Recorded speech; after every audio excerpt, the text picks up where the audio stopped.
अस्सलामुअलैकुम वरहमतुल्लाहि वबरकातुहू। आज हम सीखेंगे नाखून कटिंग करने का सुन्नत तरीका।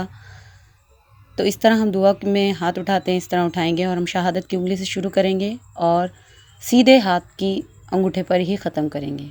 وظننت أنا أني بذلك حزت غنى فوجدت أني خاسر فتلك مظاهر لا لا لا نحتاج حزت غنى فوجدت أني خاسر فتلك مظاهر لا لا لا نحتاج الآن